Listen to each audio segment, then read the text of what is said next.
সেও কুকুরের কাজ কুকুর করেছে, কামড় দিয়েছে পায়। সে তো জীব জানোয়ার থেকে অধম, তাকে তো আসলে মানুষ বলা যায় না। সে আমাকে একটা ভিডিও পাঠিয়েছে যে কুকুরের কাজ কুকুর করেছে, কামড় দিয়েছে পায়। আপনারা মনে হয় শুনেছেন। তো এখন তো আমার মনে হচ্ছে থাপড়ানো, তাকে জুতো পেটা করা উচিত ছিল আমার ডিরেক্ট যে, কারণ এই কথাটা সে বলতে পারে না। আর কুকুর কিন্তু অনেক ভালো প্রাণী, আমার কুকুর আছে, রাস্তায় অনেক কিছু পালি। সে তো জীব জানোয়ার থেকে অধম, তাকে তো আসলে মানুষ বলা যায় না। তো এভাবে সে বলতে পারে না। তা আমিও বলবো যে সেও কুকুরের কাজ কুকুর করেছে, কামড় দিয়েছে পায়, তাই বলে কি মানুষ আমি আমার শোভা পাই। সো উনিও কুকুর, উনি যা বলবো ওনার কথা তো কথা বলার আমার কোনো প্রয়োজন আছে বলে মনে করি না। He is actually out of subject. ওনাকে আসলে আমি কথা বলে সে চাচ্ছিল একটু ভাইরাল হবে, তার একটু নিউজ হবে, আলোচনায় আসবে। তো এটা তার হয়ে গেছে অলরেডি, বাট সে এখন চুপচাপ করে বসে আছে, কারণ তার তো মুখে কোনো কথা নাই, কারণ সে অলরেডি সবাইকে অপমান করে, আমাকেও করেছে। আমি তো বলি না আমি মামলা করব না। ওয়াই নাই টেল যে আপনি তাদের নাম ব্যবহার করে আপনি নিজে ভাইরাল হতে পারেন, এরকম কথাবার্তা। তাহলে তো তার নামটা আমি আগে নিতাম, জয়ের নামটা। জয় কিন্তু আমার নামটা আগে নিয়েছে। জয় ভাইয়া কিন্তু আগে আমার নামটা নিয়েছে। যখন সাকিব আর আমার ইস্যুজে আসলো, ফার্স্টে উনি কিন্তু কথা বলেছে, আমি কিন্তু জয়ের নাম বলি নাই। ওর নাম আসবে কেন? কথা হচ্ছে আমার আর সাকিবের ভিতরে ওয়ান টু ওয়ান কথা হচ্ছে, এখানে জয়কে থার্ড পার্সন।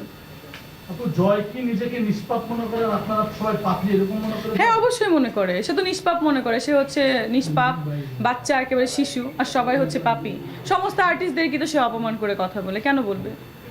সে পরিমণিও তো কদিন আগে ইয়াস্টারডে মেবি বলে, ডে বিফোর ইয়াস্টারডে বলেছে যে সে আমার বাচ্চাকে নিয়েও কথা বলে, কেন বলবে?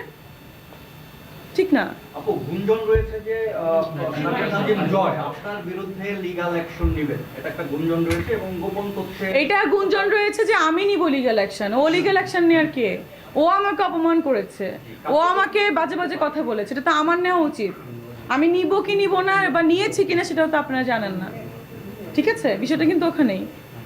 সে যদি স্টপ হয়ে যায় তাহলে আমি ব্যাপারটা স্টপ করবো, আর স্টপ যদি না হয় তাহলে ব্যাপারটা অনেক দূরে যাবে। তখন কারণ সে কিন্তু এখানে দোষী, সে সবাইকে বাজে বাজে প্রশ্ন করেছে, আমাকেও করেছে। সো সে আমি নিই বা সে নে, যেই নিবে ও কিন্তু ফেসে যাবে, এটা কিন্তু সত্য কথা, কারণ প্রতিটা মানুষ তারপরে কিন্তু খেপা আছে। আপু উনি আমেরিকায় যাওয়ার আগে যে স্ট্যাটাস দিয়েছেন সেখানে কিন্তু আপনার কমেন্টও আমি দেখেছি, আমরা দেখেছি।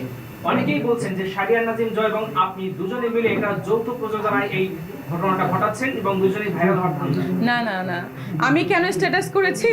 কারণ হচ্ছে সে আমাকে নিয়ে বারবার বলছে, আবার সে লিখছে যে আমি লায়ার, আবার সে লিখছে আমি এইগুলো, তাই আমি একটু আমার হাসি লাগলো, এজন্য আমি একটা কমেন্ট করেছি তাকে নিয়ে। এই আমার মজা লাগতেছে যে সে নিজে এখন আবার লাইমলাইটে নাম আসার জন্য সেগুলো করছে। আপনি কয়েকজন মডেল এবং ইনফ্লুয়েন্সার যারা আছে তাদের নাম বলছেন, তাদের বিরুদ্ধে লিগ্যাল অ্যাকশন। নাম বলি নাই আমি। তাদের নামটা প্রকাশ করবেন কিনা? না, এখন নাম প্রকাশ করব না। আগে তাদের ব্যাপারে লিগ্যাল অ্যাকশন রেডি হয়েছে, হোক। ফোন দিবে, যেখান থেকে ফোন দেওয়ার আমার লয়ার ফোন করবে সবাইকে। সেই লিস্টে কি তোমার মির্জা থাকবে? আমি কোনো আর্টিস্টের নাম বলতে চাই না। তমা আপু দেখেন আমার বার্থডেতে কিন্তু অনেকবার এসেছে, আমি কিন্তু কমেন্ট করেছি সেদিন। 2017 সালে, সরি 2019 সালে আমার বার্থডেতে আসে, তার সাথে আমার খুব ভালো রিলেশন। দ্যাটস দ্য থিং, আমি কেন ওনার নামে করব? ওয়েট, উনিও লিখেছে উনি লিখেছে সেটা তো উনি জয় ভাইয়াকে নিয়ে লিখেছে। ঠিক আছে।